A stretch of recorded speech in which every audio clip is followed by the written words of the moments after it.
বৌমা শাশুড়ির এই ঝগড়ার প্রধান কারণ হচ্ছে জেনারেশন গ্যাপ, ঠিক কিনা? শাশুড়ি এক জেনারেশনের আর বৌমা আরেক জেনারেশনের। শাশুড়ি ভাবে একরকম, বৌমা ভাবে আরেক রকম। শাশুড়ি চায় বউর উপর খবরদারি করতে, বউ চায় শাশুড়ির উপর খবরদারি করতে। এই ডমিনেটিং এর কারণে কিলাকিলি আছে না নাই? আহা, এটা ঠিক না। আমার শাশুড়ি মায়েরা যারা আছেন, প্রথমে শাশুড়ি দিয়ে শুরু করি। আমার মাইকের আওয়াজ যে ঘরগুলাতে যায়, আমার শাশুড়ি মাদেরকে বলবো, বউদের উপর অত্যাচার করবেন না। ছেলেরে প্রশ্ন করে, তোর কাছে তোর বউ বড় না আমি বড়? আছে না নাই? এটা একটা প্রশ্ন হইল। তোর বউ বড় না আমি বড়? দুইজনেই বড়। তো এক ছেলে সুন্দর উত্তর দিছে, আমার কাছে ভালো লাগছে উত্তরটা শুনে। এক মা প্রশ্ন করছে, তোর এতদিন আমি লালন পালন করে বড় করলাম, জীবন যৌবন তোর জন্য শেষ করলাম, আজকে বউ পাইয়া বউ তোর আপন হয়ে গেল? এবার ছেলে উত্তর দিছে, মা, আমার মুখ থেকে মা ডাক শোনার জন্য তুমি কি কষ্টটাই না করছো জীবনে। 10 মাস আমারে পেটে ধারণ করলা, খাইতে পারো নাই, বমি করছো, খালি ওষুধ খাইছো, তোমার পেট কেটে আমারে বের করা হয়েছে, 2 বছর আমারে দুধ খাওয়াইছো, পেশাব পায়খানা পরিষ্কার করেছো। বয়স যখন 3-4 তখন তোমার আমি মা ডাকছি, এই মা ডাকটা শোনার জন্য তুমি এত কষ্ট করছো। আর আরেকবারের মাইয়া এই ঘরে আইসাই তোমার মা ডাকা শুরু করছে। যেই মেয়েটা তোমারে মা ডাকে সে আমার আপন হবে না কেন মা? ঠিক কিনা? এই মা ডাক শোনার জন্য তুমি এত কষ্ট করলা, আমার লালন পালন করলা, 10 মাস পেটে ধরলা, পেশাব পায়খানা পরিষ্কার করলা, এরপরে মা ডাক শুনতে পারছে। আর আরেকবারের মেয়ে জানা নাই চিনা নাই এসেই তোমার ডাকা শুরু করছে মা। তো যে আমার মারে মা ডাকে তার স্থান তো আমার কলিজায়, ঠিক কিনা? শাশুড়ি আম্মারা যারা আছেন, প্লিজ বৌমাদেরকে কষ্ট দিয়েন না। অনেক শাশুড়ি আছে পান থেকে চুন খসলে রেগে যায়, পদে পদে স্ত্রীর ভুল ধরে, বউয়ের ভুল ধরে, আছে না নাই? এটা করবেন না।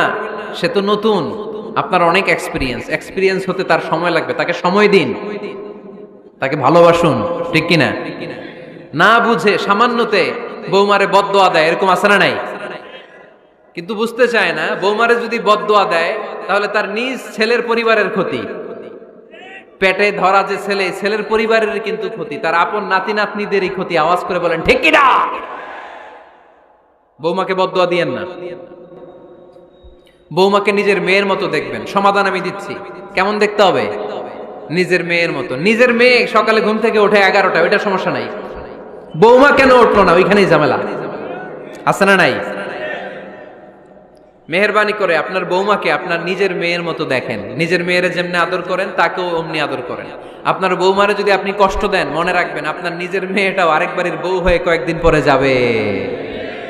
আপনি যা যা করবেন আপনার মেয়েকেও তারা ওই রকম কষ্ট দিয়ে বাড়িতে ফিরিয়ে দিবে। চিল্লায় বলেন ঠিক কিনা? খবরদার, টিট ফর ট্যাট।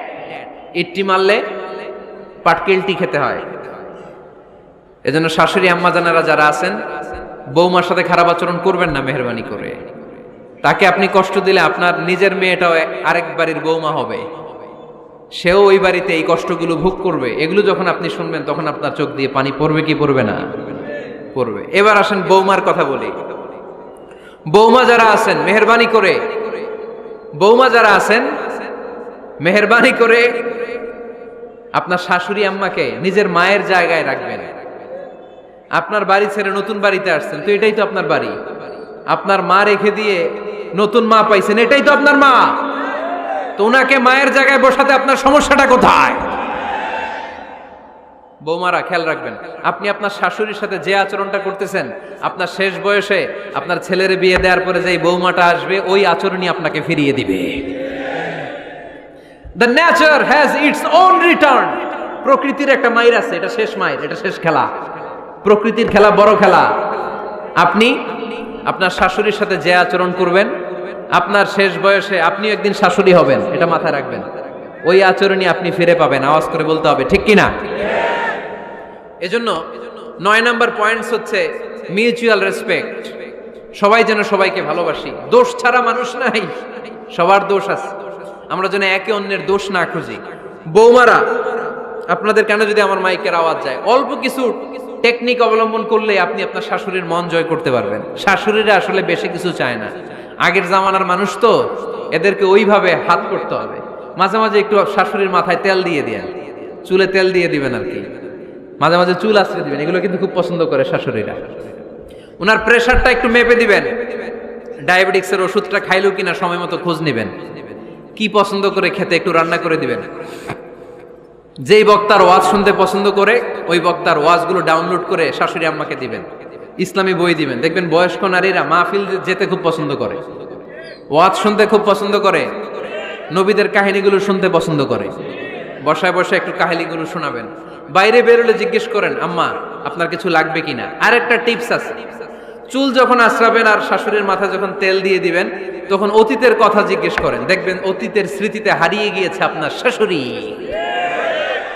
কি জিজ্ঞেস করবেন জানেন? জিজ্ঞেস করবেন, আম্মা জান, মুক্তিযুদ্ধের সময় আপনার বয়স কত ছিল? ওই সময় মুক্তিযুদ্ধের সময় আপনাদের এলাকায় কি কি হয়েছিল মা? আরেকটা প্রশ্ন করবেন, মা বিয়ের সময় আপনি কেমন ছিলেন? ওই দিন দেখবেন বুড়ি আর বুড়ি নাই, জুয়ান হয়ে গেছে। ওই দিন বলবে, মা আমি অনেক সুন্দরী ছিলাম, আমার মাথায় অনেক চুল ছিল, আজকে নাই। আমগো গ্রামে আমার সাথে সুন্দরী মাইয়া ছিল না। অতীতের স্মৃতিতে, স্মৃতি হাতরাতে হাতরাতে তিনি হারিয়ে যাবেন। জিজ্ঞেস করবেন যে, মা শীতকালে আপনাদের দেশে কি পিঠা বানাতেন আপনি যখন ছোট ছিলেন, আপনার বাপ চাচারা কি করতো? এগুলো জিজ্ঞেস করলে উনি স্মৃতির পাতা হাতরাতে হাতরাতে চোখ দিয়ে দাঁড় দাঁড় করে ওনার পানি ঝরতে শুরু করবে। আপনার জায়গায়, ওনার হৃদয়ের মনি কোঠায় এমন জায়গায় পৌঁছবে, আপনার ছাড়া উনি কিছুই বুঝবে না। বৌমারা, এই অল্প কিছু টিপস অবলম্বন করে আপনারা আপনাদের শাশুড়ির মনকে জয় করতে পারেন।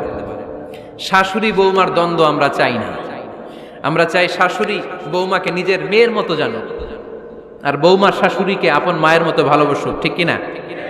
এই মিউচুয়াল রেসপেক্টই পারে শাশুড়ি বৌমার দ্বন্দ্বকে দূর করতে, আর ঘরটারে শান্তির টুকরা বানাতে। আওয়াজ করে বলেন ঠিক কিনা? কয়টা গেল? আর আছে কয়টা? দোয়া করবেন একে অপরের জন্য। দোয়া, সাইয়েদনা ইব্রাহিম ফ্যামিলির জন্য দোয়া করতেন, রব্বি জাআলনি মুকিমাস সালাতি ওয়া মিন যুররিয়াতি রব্বানা ওয়া তাকাব্বাল দুআ। ও আল্লাহ, আপনি আমার নামাজ কায়েমকারী বানান, আমার কলিজার টুকরা সন্তান ইসমাইলকেও নামাজ কায়েমকারী বানান, আমার দোয়াটা আপনার দরবারে আপনি কবুল করে নেন। সুবহানাল্লাহ পড়েন।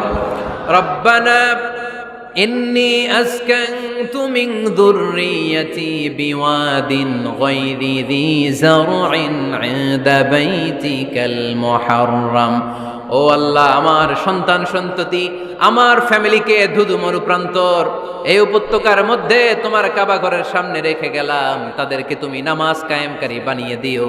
গোটা বিশ্বের সব মানুষের অন্তর আমার ফ্যামিলির দিকে আল্লাহ তুমি ঝুঁকিয়ে দিও।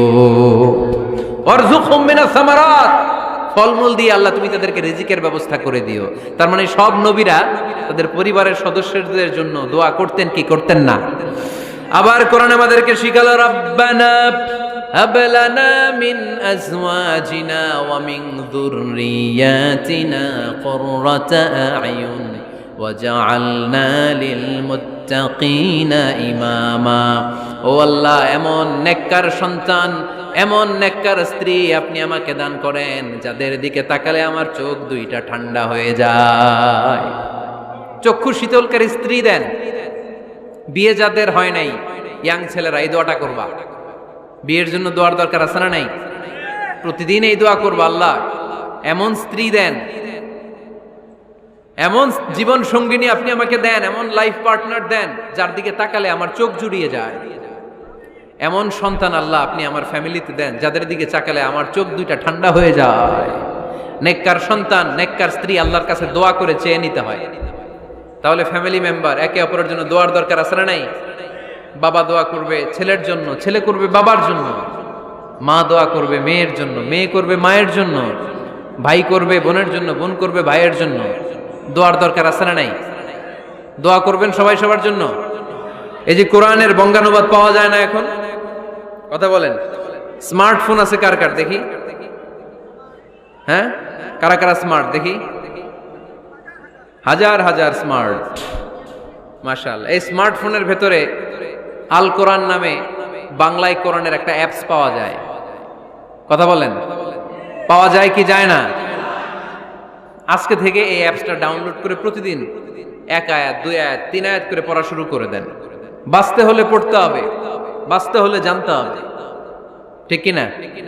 এই স্লোগান আমাদেরকে শিখায়। এই স্লোগান তো আল্লাহ, এই স্লোগান দিয়েই তো আল্লাহ কোরআন শুরু করছে। ইকরা বিসমি রাব্বিকাল্লাযী খালাক। বাঁচতে হলে জানতে হবে, বাঁচতে হলে পড়তে হবে, পড়ার কোনো বিকল্প নাই। আওয়াজ করে বলেন ঠিক কি না? সুজানগরের ভাইয়েরা, মোবাইলের অ্যাপসের ভিতরে আমরা কোরআন রাখতে রাজি আছি তো সবাই? হাদিসের অ্যাপস ডাউনলোড করতে রাজি আছি তো? বাস রাজি আছি, ডাউনলোড করে রাইখা দেবো, আর কেউ পড়বো না নাকি? হ্যাঁ, প্রতিদিন একটা আয়াত হলেও যেন আমরা পড়ি। আল্লাহ যা বলা দরকার সব বলে দিয়ে গেছে, নতুন করে আর কিছু বলবে না। আমরা যেন পড়াশোনা করি, আমরা যেন একটা পাঠাগার বানাই। আবারও কখনো আসার সুযোগ হলে আমি জিজ্ঞেস করবো, যদি আমার মনে থাকে, যে আপনাদের পাঠাগার আছে কার কার ঘরে। সেদিন সবার হাত তুলতে হবে। এমনি পারা যাবে তো? আল্লাহ তুমি তৌফিক দাও।